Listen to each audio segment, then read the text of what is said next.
ఒరే ఆపరా బాబు, నేను పరిగెత్తలేకున్నాను రా. అమ్మా ఆ, అమ్మా చచ్చిపోయాను రా.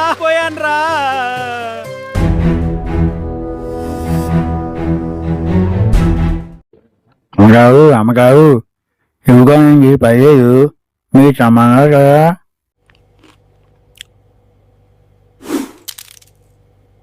ఓరి తింగరి సన్నాసి, నోట్లో పోసుకుని తెచ్చావెంట్రా? అయ్యగారేమో 2 అరటిగెలలు తెమ్మన్నారండి, మీరేమో చట్నీలోకి పల్లీలు తెమ్మన్నారు. చేతులతో 2 గెలలు పట్టుకున్నాను, చేతులు ఖాళీ లేక నోట్లో పోసుకొని తెచ్చానమ్మగారు. నీ తెలివి తెల్లారినట్టే ఉందిగాని చేతులు ఖాళీ లేకపోతే జేబులో వేసుకోలేకపోయావా? ఒరే వెంకన్న, వస్తున్నానయ్యా, అయ్యగారు పిలుస్తున్నారండి, ఉండండి అమ్మగారు. ఒరే వెంకన్న, షావుకారింటి దగ్గర కుడితి తెచ్చి ఆ దూడకు పెట్టు. ఒరే వెంకన్నా, వచ్చేటప్పుడు అరకేజీ నువ్వుల నూనె పట్టుకురా. షావుకారు గారు, చేతిలో కుడితి బకెట్ ఉంది, 1/2 కేజీ నువ్వుల నూనె నా జేబులో పోయి. నూనె జేబులో పోయడమేంట్రా దద్దమ్మా? లేకపోతే నోట్లో పోసుకోమంటావా? అమ్మగారు జేబులోనే పోసుకొని తెమ్మన్నారు, పోయి. పోయిక చస్తానా? వీడి తింగరి చేష్టలు.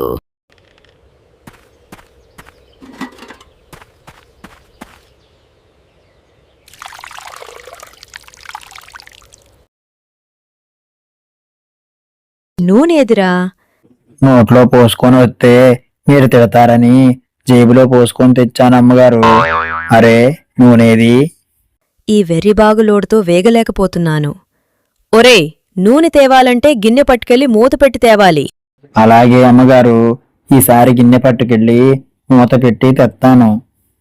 ఒరే వెంకన్న, నా స్నేహితుడు రాంప్రసాద్ మంచి పందెం కోడిస్తానన్నాడు, వెళ్ళి పట్టుకురా, బాగా మేపి పందెం కడదాం. అమ్మగారు, పెద్ద గిన్నె ఒకటి ఇవ్వండి.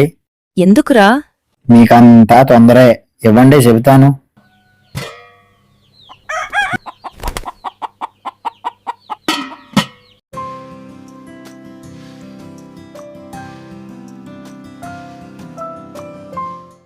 అమ్మయ్యా, ఎండ చాలా ఎక్కువ ఉందండి. కోడిపుంజేదిరా? భద్రంగా గిన్నెలో పెట్టి ఎండ తగలకుండా మూత పెట్టి తెచ్చానయ్యా. చూడండి అయ్యా. అరెరే, చక్కని పుంజును చంపేశావు కదరా. అమ్మగారే చెప్పారండి, ఏం తెచ్చినా మూత పెట్టి తేవాలి అన్నారండి. ఒరే తింగరోడా, అది గిన్నెలో నూనె తేమ్మన్నది, కోడిని కాదు. కోడిని తేవాలంటే కాలికి తాడు కట్టి తేవాలి, గేదెను తేవాలంటే మెడకు తాడు కట్టి తేవాలి. నన్ను క్షమించండి అయ్యా, మీరు చెప్పినట్టే చేస్తాను. సరే, జరిగిందేదో జరిగిపోయింది గాని మా నాన్నగారు ఈరోజు మన ఇంటికొస్తున్నారు. బస్టాండ్కి వెళ్ళి ఆయన దగ్గరుండి తీసుకురా, ఎలాంటి తింగరి వేషాలు వేయకు. అలాగేనయ్యా.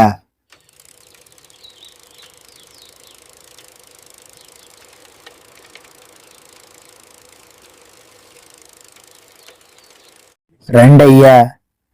ఆగండి, అయ్యగారు చెప్పినట్టు చేయకపోతే నన్ను చంపేస్తారు. ఒక్క నిమిషం ఆగండి. అయ్యా మెట్టారు, కోడి పచ్చి, గేది జంతువు, మరి మనిషి ఎవరండి? అకార్డింగ్ టు బయాలజీ మనిషి కూడా జంతువే. ఓ అలాగా, వస్తానయ్యా. అయ్యగారు, మిమ్మల్ని ఎలా తీసుకెళ్తానో చూడండి. ఒరే ఆపరా బాబు, నేను పరిగెత్తలేకున్నాను రా. అమ్మా ఆ, అమ్మా చచ్చిపోయాను రా. ఒరే ఎంత పనిచేశావురా? నువ్వు మనిషివా పశువా? ఏ కారడింగ్ టు బయాలజీ పశువు నేనండి. నోరు మొయ్యి, దేవుడ్లాంటి మనిషి ప్రాణాల మీదకు తెచ్చావు కదరా. ఆయన చెప్పినట్టే చేశాను కదా. ఒరేయ్, చుట్టాలెవరినైనా రండి రండి అని పిలిచి మర్యాద చెయ్యాలి, అంతేగాని వారి ప్రాణాలు తీయడానికి ప్రయత్నం చేయకూడదు. అలాగేనయ్యా, నన్ను క్షమించండి అయ్యా. ఒరే వెంకన్న, అయ్యా.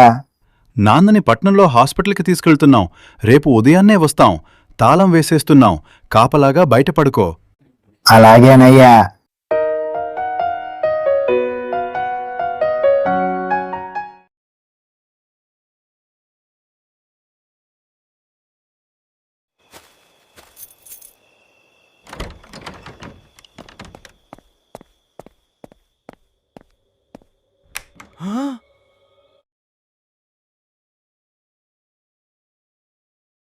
ఎవరది? ఓ, చుట్టాలా?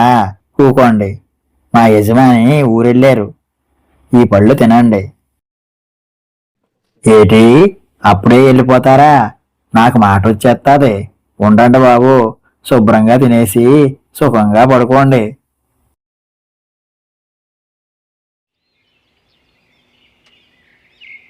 ఒరే వెంకన్న, ఇంటికి తాళం లేదేంట్రా? అదా, రాత్రి మీ చుట్టాలు వచ్చారండి. శుభ్రంగా తినేసి సుఖంగా పడుకోమన్నాను. ఎవరైనా ఉన్నారా? కాపాడండి, మమ్మల్ని బయటికి తీయండి. వాళ్ళు దొంగలురా. నా జీవితమంతా కష్టపడి సంపాదించినది ఒక్క రాత్రిలో పోయేది. మాకు ఎంతో మేలు చేశావు. నువ్వు మట్టిలో మాణిక్యానివి వెంకన్నా. మట్లో పాతొత్తారా? వద్దండి బాబు.